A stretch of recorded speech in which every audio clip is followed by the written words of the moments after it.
18 weeks has come and gone, and I did my big race on the weekend. The marathon in Ottawa. It was incredibly nerve-wracking, and I was anxious the entire time leading up to it, especially the hour before, because we kind of slept in and were a bit of a mess. But Niffer and I got to the starting line, and we saw Tara, and everything was well. I missed meeting up with Sam and James and Ginny and some of the other people that I know from the running room here in Toronto. But I kind of had to run my own race, and I was really happy to do so for the first 10, especially because I got to run with Niffer that entire time. But it kind of went downhill after that.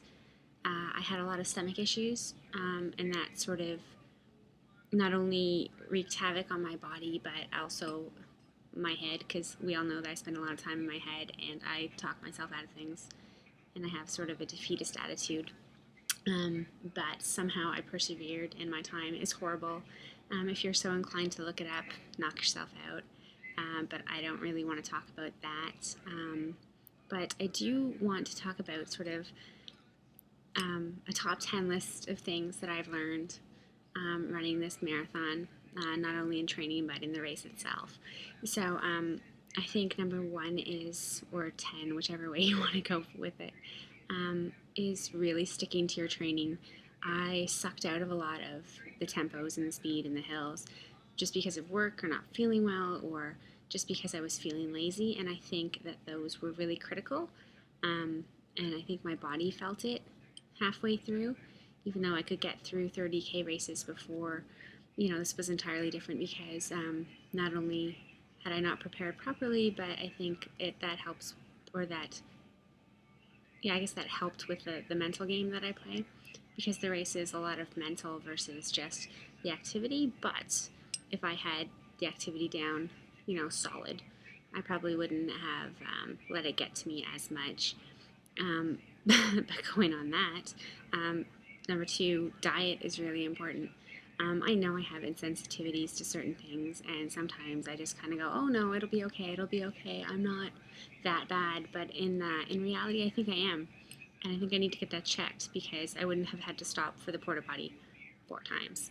And that took up a lot of time, not only worrying about it, but finding them and then doing my business. But that's enough. Number 3, cross-training should not be optional. It should really be required.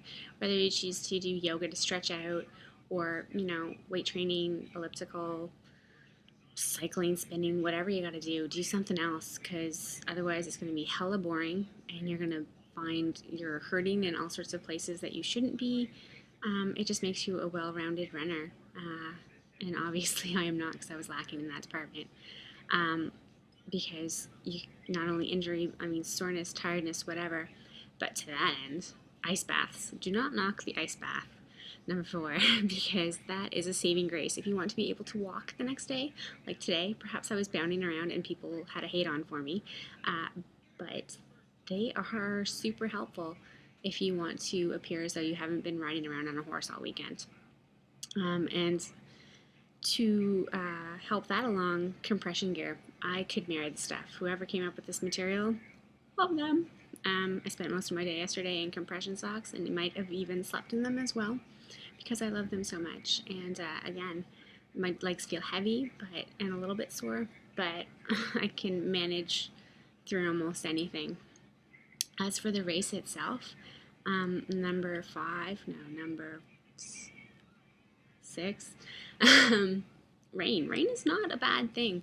People bitch and moan about the weather and what it's going to be like, and it started out really disgusting and humid. I was running through soup at one point as I was going into Gatineau, but once it started raining, it was nice, actually. It was really refreshing. You don't realize how hot you are, but coming back soaked and perhaps wrecking my BlackBerry, not so much of a good thing. I thought it was protected in my little pocket, but it was not. So we will see if I can revive that thing at all.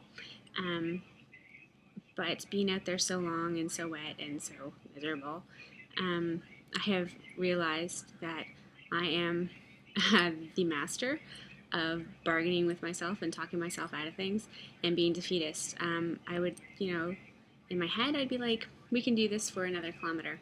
We can. It's not a matter of, not finishing. It's a matter of when I'm going to finish, and you can do 10 more minutes. And then after 4 minutes, I would talk myself out of it and say, no, you can walk. And so I really need to figure that out about my head and my legs. Like, the two of them struggle constantly. The legs might not be so tired, but my head doesn't want to do it anymore. So if I was to ever do this again, I really need to figure that out.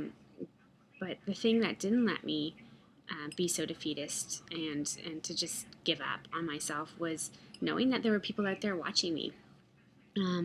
There were some fantastic athletic supporters this weekend.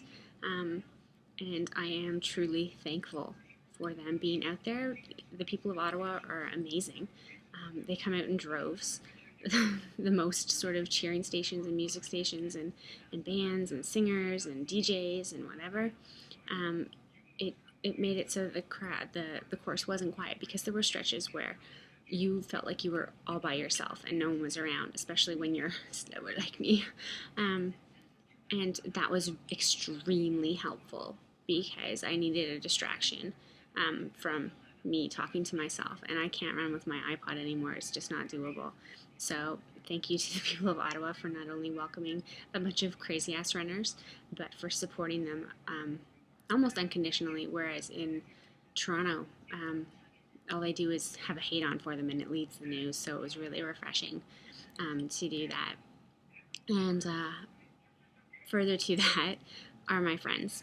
Well, I consider people who are my friends. Maybe they've only met me a few times, but they're still people who I care a great deal about, and that came out to either support me in person or sent me messages on Facebook or Twitter or wherever. I've never felt so much love and so much support than in doing this race. So I thank each and every one of you for wondering how I was doing, checking up on me, wanting to know the results, and even cheering me on hours after I was done.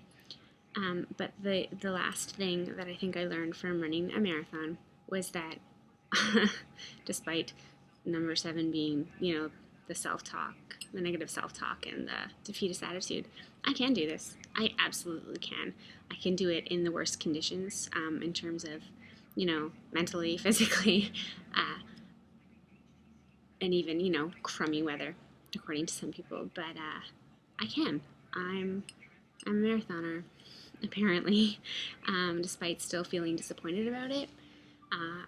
And me saying that I didn't really have a time goal, but in the back of my mind I still wanted that 4:30 or 4:45, and it didn't really happen, but whatever.